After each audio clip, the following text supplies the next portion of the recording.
납품대금 연동제를 시작하겠습니다. 네, 안녕하십니까. 중소벤처기업부 불공정 거래 개선과 사무관 박상엽이라고 합니다. 와! 제가 납품대금 연동제 시행의 의미에 대해서 여러분께 먼저 말씀을 드려보도록 하겠습니다. 그동안 원재료 가격 상승의 부담을 중소기업이 오롯이 부담을 하였습니다. 특히 코로나19 팬데믹과 우크라이나 전쟁 등으로 국제 원재료 가격이 급등하였을 때 중소기업계에서는 영업이익률 감소는 물론이고 심한 경우 폐업까지 고려하는 경우가 나타났습니다. 이러한 문제는 오래전부터 발생했던 문제로 그러한 문제 해결을 위해서 중소기업계에서는 납품대금 연동제의 도입을 강력히 요청해왔습니다. 그리고 이제 중소벤처기업 부에서는 납품대금 연동제를 시행하게 되었습니다. 납품대금 연동제의 시행은 대기업과 중소기업이 함께 성장할 수 있는 공정한 거래 문화의 시작을 의미합니다. 납품대금을 제값받는 것은 어느 한쪽에게 유리한 것이 아니라 대기업과 중소기업 양쪽이 모두 공정하게 원재료 가격 연동의 위험을 분담하는 것을 의미합니다.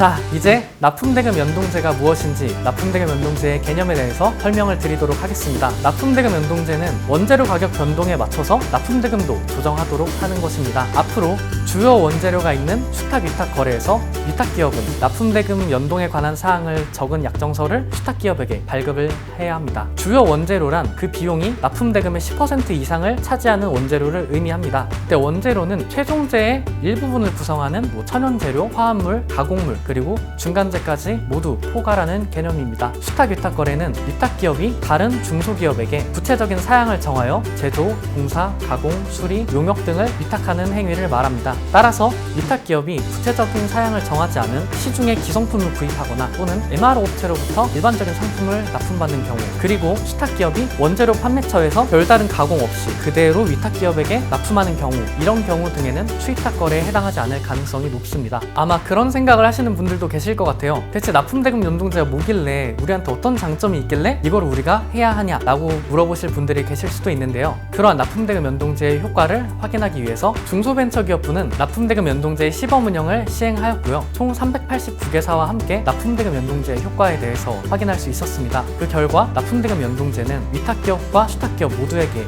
도움이 될 수 있다는 점을 확인하였습니다. 시범 운영에 참여했던 위탁기업들과 인터뷰를 한 결과를 말씀을 드리면요. 위탁기업들은 납품대금 연동제가 공급망 안정에 도움이 된다면서 긍정적인 의견을 보였습니다. 또한 시범 운영에 참여한 위탁기업들에게 얘기를 들어보면요. 납품대금 연동제가 장기적으로 보면은 수탁기업과 위탁기업 어느 한쪽에게 유리한 것은 아니고 협력사와의 긍정적인 관계를 구축하도록 해서 협력사의 공급망 안정과 모두의 생존을 위해서 필수적이라는 의견을 주셨습니다. 그리고 수탁기업들은 재무적인 측면뿐만 아니라 원재료 가격 부담 측면에서도 납품대금 연동제의 효과를 확인하였습니다. 시범 운영에 참여한 수탁기업의 약 67%가 납품대금 연동제를 통해서 경영 개선을 경험하였다고 답하였고요. 그리고 원재료 가격 변동의 위험이 감소하였는지에 대해서는 약 76%가 그렇다라고 응답을 해주셨습니다. 또한 수탁기업분들이 납품대금을 조정하거나 연동약정을 체결하는 과정에서 납품 물량이 축소되는 등의 위탁기업과의 관계에서 어떠한 부작용이 있지는 않을까 우려하시는 경우가 있는데요. 저희가 조사해 본 바에 따르면 시범 운영 기간 동안 납품 물량의 축소 등이 있었는지에 대해서 약 99%의 수탁기업 분들이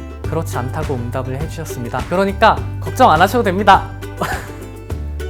다음으로 납품대금 연동제가 현장에서 제대로 운영되기 위해서 중소벤처기업부에서 과태료와 벌점 등 제재 처분을 마련하였는데요. 당연히 그럴 분들 없으시겠지만 일단 설명을 드리도록 하겠습니다. 만약에라도 위탁기업이 연동에 관한 사항을 약정서에 적지 않고 수탁기업에게 발급하실 경우에는 과태료 1,000만 원이 부과될 수 있고요. 벌점은 제재 처분에 따라서 1.5점에서 2.0점 사이에 벌점이 부과될 수 있습니다. 또한 연동제의 적용을 부정한 방법으로 회피하는 탈법 행위의 경우에는 최대 5천만 원의 과태료가 부과될 수 있고요. 그리고 최대 5.1점까지 벌점이 부과될 수 있도록 하였습니다. 특히 무산 벌점이 5점을 초과하는 경우에는 공공조달 입찰 참가 자격이 제한될 수 있으니 유의하시기 바랍니다. 절대 그러시면 안 돼요. 다만 연동약정을 이제 성실하게 이행해 주시는 분들을 위해 가지고 납품대금 연동제 도입 실적에 따라 연동계약 체결 비율 그리고 연동 우수기업에 선정되는 경우 벌점을 최대 2점까지 경감할 수 있도록 규정을 마련하였고요. 최근 3년 이내에 납품대금 연동 우수기업으로 선정되신 분들께는 과태료 금액의 50%까지 감면이 가능하도록 규정을 마련하였습니다. 2024년에는 현장에서 납품대금 연동제가 제대로 작동하는지 확인을 하기 위해서 저희는 납품대금 연동제 익명제보센터와 수탁위탁거래 실태조사를 통해서 현장을 점검하고 문제되는 업종 또는 기업군을 대상으로 납품대금 연동제 특별 특별 직권 조사를 시행할 예정입니다. 그리고 수탁 위탁 기업 여러분은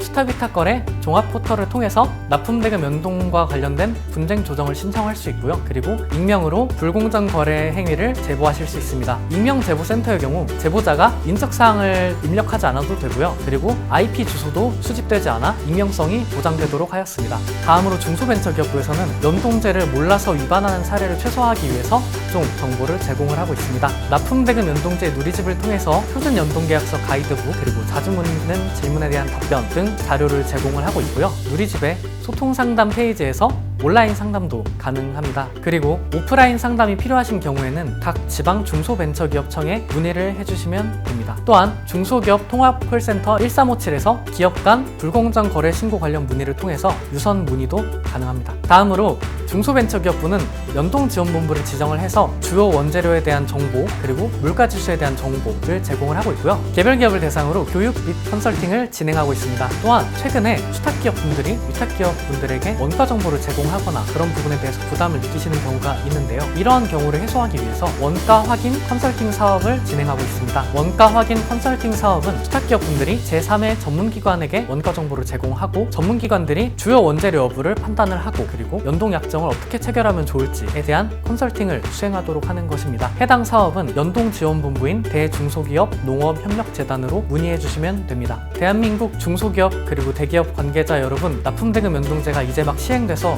부담스러우실 수 있다고 생각합니다. 하지만 우리가 함께 노력하고 이뤄낸다면 공정한 거래 문화를 달성할 수 있을 것이라고 생각합니다. 대한민국 글로벌 경쟁력을 위해서 꼭 필요한 납품대금 연동제 여러분들이 함께 해주시길 부탁드리겠습니다. 대한민국 기업이 세계에 우뚝 서는 그날까지 중소벤처기업부에서 응원하겠습니다. 파이팅!